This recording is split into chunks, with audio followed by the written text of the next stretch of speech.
Mungu akubariki sana.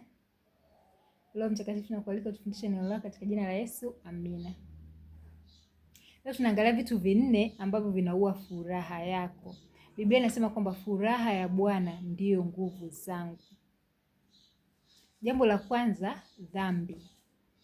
Ukiishi katika dhambi, ukitenda dhambi, kama Roho wa Mungu yuko ndani mwako, hauwezi kuwa na furaha, lazima atakuhukumu.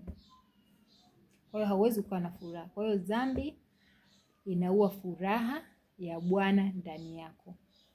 Kitu cha pili, kujilinganisha. Kaini alijilinganisha na Abeli ndugu yake.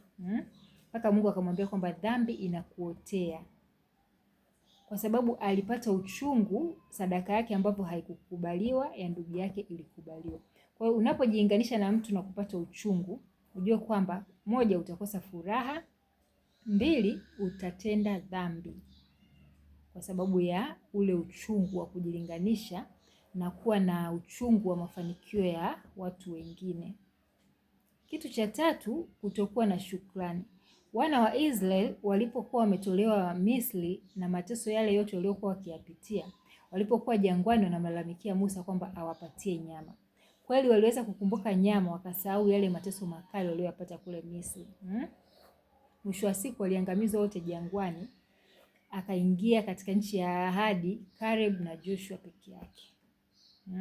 Joshua na Caleb. Sasa hiyo yote itokana na nini? Na kutokuwa na shukrani. Kitu cha nne ni kutokusamehe. Biblia inasema kwamba jua lisizame ukiwa na uchungu moyoni. Ina maana kwamba Biblia inasema kwamba muwe na hasira lakini msitende dhambi. Ina maana kwamba ule uchungu unaoenda kulala ukiwa na uchungu unakusababishia wote ndoto mbaya, na inafungua milango kwa pepo wachafu kuingilia katika maisha yako na kuharibu maisha yako na kusababishia kila aina ya matatizo. Hivyo kusamehe kuna kusaidia zaidi wewe kuliko hata yule unayemsamehe. Barikiwa.